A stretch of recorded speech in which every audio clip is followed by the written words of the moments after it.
What's up, everybody? So today, it's been a while since I did one of these videos. Decided to look at the year so far. We're in early June. It's June 3rd today. And I figured I'd take a look at my collection, look at where my cards were in late December at the end of the year, and compare it to where we're at in June. So almost a half a year into 2022. What cards are up for the year and what cards are down.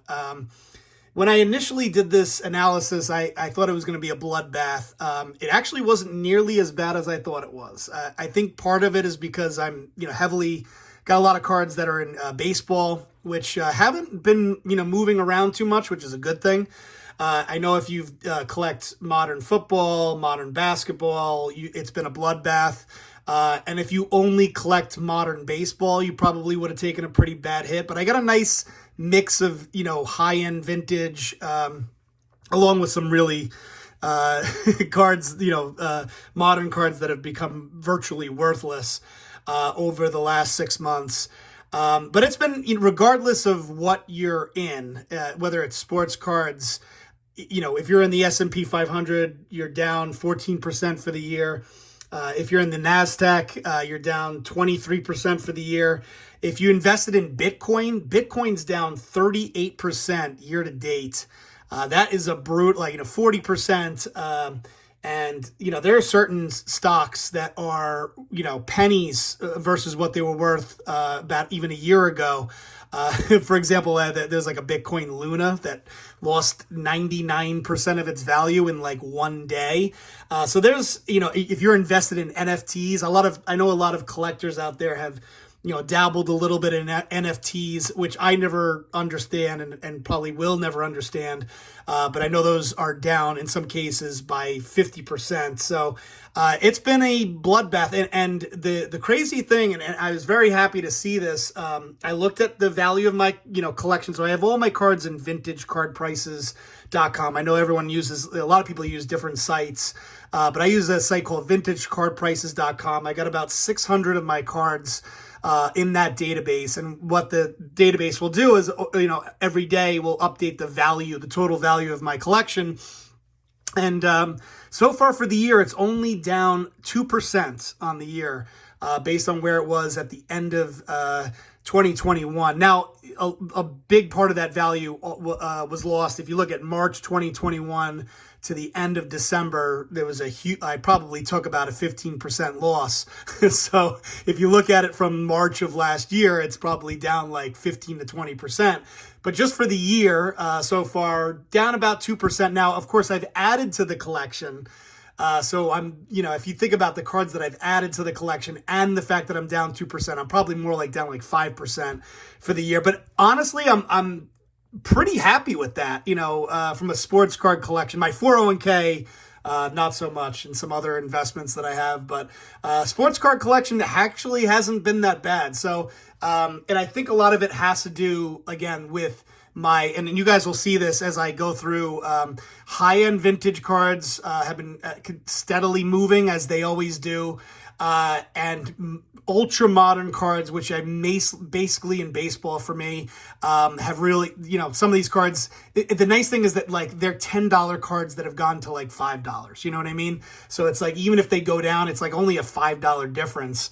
One thing I wanted to show you guys, what I've been getting into, I know that collectors are always, talking about, what is a good investment.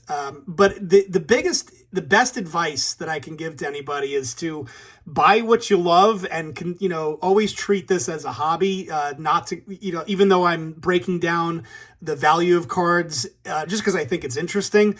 I really look at this as a hobby where I try to, in some cases make good, if I'm going to spend, for example, I spent $260 on this beautiful Frank Thomas card. I want to, hopefully it goes up in value, but honestly, I don't really care. I mean, it's a card that I wanted for my collection. Look at this card. Absolutely beautiful. And by the way, here's the back. Numbered 1248 of 10,000. So I've been getting into this, regardless of whether it's a good investment or not. Only time will tell. But man, these cards are absolutely gorgeous. And I actually just bought 2 more from the 1992 Donruss Dominators set. So now I'm at 4 of these. My goal was to get 5 of them leading up to the National. I've already bought 4 of them. It didn't take long. But these Donruss Elite that were impossible, as I pointed out in a previous video, were impossible to pull out of packs. These, as I mentioned in the previous video, one of these cards in every 55 boxes of 1992 Donruss. So time will tell if you know, spending $260 on that Frank Thomas and a PSA 9 was a good idea. But like I said, I don't, you know, because it's a hobby first, you know, and while I will probably keep an eye on the value of these 2 cards because I just find it fascinating, at the end of the day, it doesn't really matter that much because I recommend that all of you guys, you know, diversify yourself, put money into a 401k. You know, if you think your kids are going to go to college, 529, you know, the whole deal. Anyway, so on to the top 10, and I'm going to go back and forth. So we start off with, so the top 10 cards that have gone down since the end of last year till June. And we'll start off, and it's all based on percentage, not dollars. So percentage-wise, at number 10 is this 2019 Bowman Platinum. And again, I looked at the 600 cards that are in my collection, mostly baseball, like I said, and this card is down 51%. So for example, at the end of December, this was a $42 card, and June 2nd, there was a sale for $21. So that is a 51% decrease. Not a surprise. Fernando Tatis fractured his wrist. It has been out the entire year. I've heard rumors that he might be able to be back in June, but I think that timetable has been pushed back even further now, possibly to July based on an MRI. Tatis, he's one of the most exciting players in baseball, so his cards still sort of tend to hold up, but a 51% decrease on that card. You know, I'm sure his cards are down across the board. All right, for cards going up, we got the Rube Waddell T206 Portrait in a PSA 4. This is a card that I bought at the National a couple of years ago in Chicago. This is a card that was going for about $1,000, $1,100 at the end of December. And there was a recent sale for $1,600 in one of the recent auctions, which is pretty much a record sale for a Rube Waddell card. But I think there's a lot of people that are just kind of getting into vintage. They just seem to be like the Rock of Gibraltar when it comes to you know, cards with some of the modern cards. Like it's hard for them to hold up because there's just so many. And I'll get to that in a little bit. There's some cards that there's tens of thousands of them. Whereas a Rube Waddell obviously would be really rare. So this one, by the way, has got really nice centering. So up 48% so far. At number 9 for cards that are down for the year, Matt Chapman. I thought that when he went to the Blue Jays, he might become an even better player, and you know, his stock might go up. You know, going from the Oakland Athletics to the Toronto Blue Jays. But so far, he's hitting only 206 for the year, and his card in a PSA 10 has gone from a $36 card to a $15 card, and that is a 58% decrease. On the other side of that, this is a really cool card. And these are the kind of cards, like if you guys don't have like a big budget, something like this. This card, even being up 49%, from late December to early June. This card was like a $19 card at the end of the year, $28 in a PSA 8. So this is a 1976 Topps, you know, beautiful card of Ted Williams in a PSA 8 that somebody just bought for $30. So I think that's you know, it's a great thing to buy, especially, you know, if you have like a really tight budget, you know, you don't want to spend a lot of money. Cards like this, like, you know, of Hall of Fame legends that you can get for, you know, $30 in a nice grade from 1976. You know, I don't think you can go wrong with that. All right, at number 8, I'd love to pick on this card, the Gavin Lux card in a PSA 10. So this is what I was kind of getting at before, guys. I was looking at, so this card was going for about 15 bucks at the end of December, and now is going for about $6. Now, of course, that could, there'll be an occasional sale for 10 bucks and 5 bucks, but the comp I went off was $6.51 in a PSA 10. So part of the reason, and it has nothing to do with Gavin Lux necessarily, but there are, I looked this up, 17,359 PSA 10s out there. Forget about the PSA 9s and the 8s. There are 17,359 PSA 10s. Like, how can there be any value to a card? Even if the guy, Gavin Lux, who's having an okay year for the Dodgers, how can this card go up when the supply is insane? 17,359 in a PSA 10. So that's down 58%. Card going up. And again, you guys will see the theme here. Red Amos. This is a card. It's high grade T206 and a PSA 6. This card, and part of the reason why some of these cards are up is because there's, the sale of these cards are so rare. But the last sale was done by REA, one of the old school markets that you can go to for vintage cards, and up 52% based on the previous where it was in December. So there was a recent sale for $660 by REA Auctions. So this is up 52% from late December. And that's what keeps my collection afloat, is cards like that that are up for the year. So cards going down, so Ronald Acuna, this is his 2018 Topps Update card, is down 58% for the year. Most of the years it has been injured, 9 stolen bases and only 86 at bats though. So Acuna is still one of the best players in baseball without a doubt. But I think, again, it comes down to there's so many of these 2018 Topps Update cards. People tend to go, plus it's the rookie debut. So I think that's part of the reason why that card is down. Plus he spent a lot of time injured earlier in the year. Moving on for cards going up, Gil Hodges in a PSA 4. This card is up 60% from where it was in December, and a lot of that has to do with the fact that he was inducted into the Hall of Fame back in December. So this card has gone from a $43 card to a $70 card in a PSA 4 for the newly inducted Hall of Famer Gil Hodges. All right, at number 6 for cards that are going down, Shane Bieber in a PSA 9. I didn't look up the pop count on this, but I'm sure it is ridiculous. This card has gone, it's down, let's see, 59% from where it was in late December. Shane Bieber, he had a 1.63 ERA in 2020 and won the Cy Young. He hasn't been as dominant since 2020 when he had that ridiculous year. So, and he's been a good pitcher. I think he's pitching to like mid 3s, but he hasn't been that dominating pitcher that he was a couple years ago, which has obviously hurt his prices. For cards going up, and again, this is what, there are so many, Shane Biebers and Gavin Lux, and sometimes in some cases I have multiple versions of those cards that are down like 50, 60% for the year. But what keeps my collection afloat is cards like this.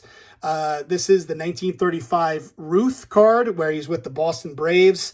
And this card was recently sold by Memory Lane Auctions for $3,421, which is way up from any previous sale of a PSA 3. So these are the kind of cards that just continue to hold up. I mean, Babe Ruth, like these legendary players, vintage cards that are in nice, decent condition. So this card would be up 63% from where it was at the end of December. Let's see, we are at number 5 for cards that are down for the year. Christian Yelich, probably to no surprise. Another kind of year for him. 5 home runs, batting .226. Card is down 63% for the year. So not surprising considering he, once again is just not getting it done. Aaron Judge, card's going up. Finally, a modern card that's going up. This card is up 65%. Judge is just having this insane year for the Yankees. I would say right now he is the front runner to win the American League MVP.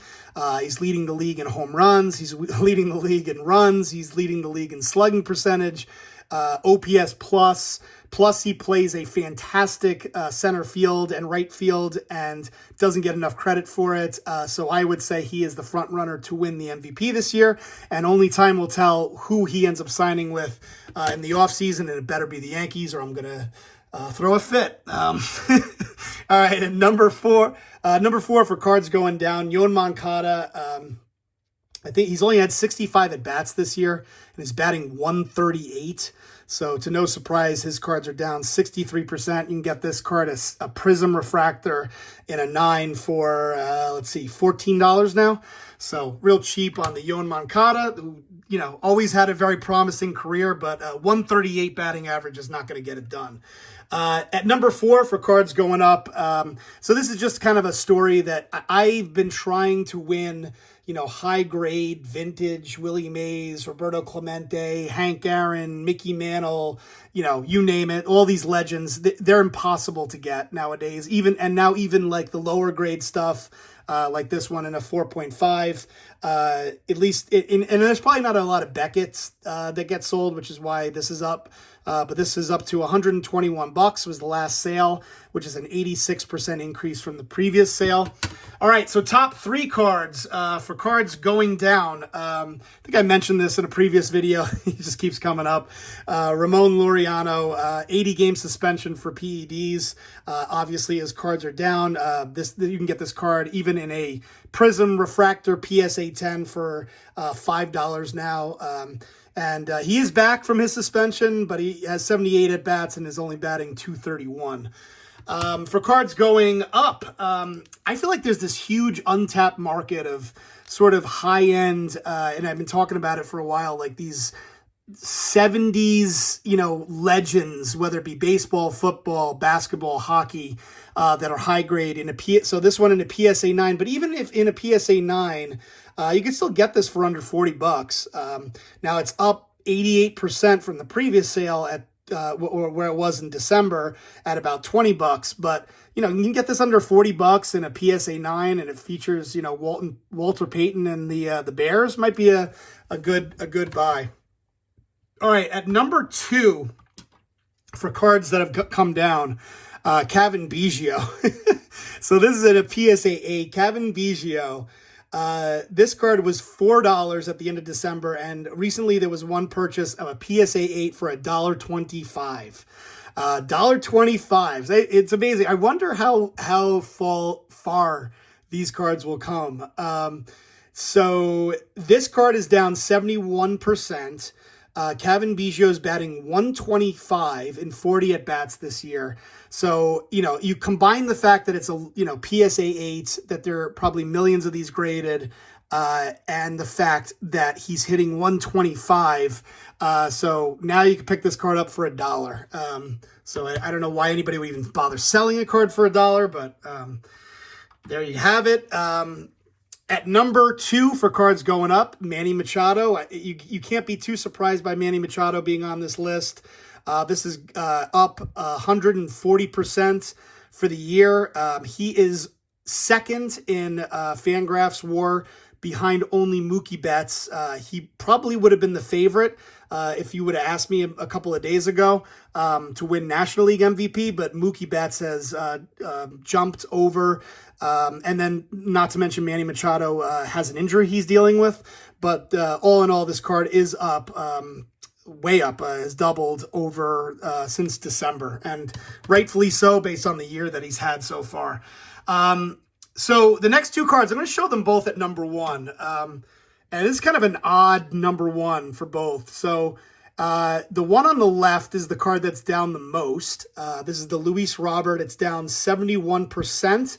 And the Matt Olson is up the most, up 480%, which makes no sense. I had to look that up. But and I'll give you why I think, why maybe this, at first glance, this may not make any sense. But This Luis Robert has, in a PSA 9, there are 17,274 PSA 9s. There are 17,235 PSA 10s. The total pop count on this card, there are 36,000 of these graded by PSA. And it has caused this in a PSA 9, even though Luis Roberts having an okay year, this card, you could have gotten this for $10 at the end of December, is now $2.99 in a PSA 9. And at this point is pretty much worthless. And the reason is because of the pop count. There are 36,000, like there are 17,000 in a PSA 9 and another 17,000 in a PSA 10 of this card. So there's just so many of them. And going to Matt Olson, now he moved from the Oakland Athletics to the Atlanta Braves, which obviously helps the value of his cards. But his card, you know, the reason why a PSA 10 goes for a lot more, you know, the last sale, there was sold for $125 in a PSA 10, is that the pop on this, and this is what blows me away. This is 2018 for, you know, and both these guys are, you know, somewhat on the same level, you know, Matt Olson, Luis Robert, like they're not superstars, but they're stars. But this card has 36,000 of them, and this one has a pop of 44 in a PSA 10. That just goes to show the difference in 3 years, 2017 versus 2020. And there's talks about 2022 having even higher pop counts. So if you guys are worried about the value of modern cards, like just look at that difference. Look at the pop count on this, 44. The pop count on a 10, like let's say this is a 10, is 17,000. Can you imagine the pop count that could possibly be on a Wander Franco? Or, you know, I know that Series 2 just came out on Topps, and update's going to come out with, they're saving all the best players, Julio Rodriguez, Bobby Witt. I'm assuming they're saving all those players for update, which is kind of annoying, by the way. That's a whole other video. But, you know, that's scary, you know, that they're printing even more of these cards, and the pop count differences and the value, and what we're seeing to the value of these cards for the ones that have these high pop counts, they're becoming worthless. And so just, you know, food for thought, guys. Hopefully this was interesting. I know I went on for a while, but hopefully this was interesting. A lot of interesting results came out of that. So let me know your thoughts in the comments below. Please like and subscribe if you haven't already. Always do these types of videos. So if you like these type of content, subscribe, because I'm sure I'll be doing more of it in the future. Let me know your thoughts, guys. Hopefully you enjoyed the video, and I will talk to you later.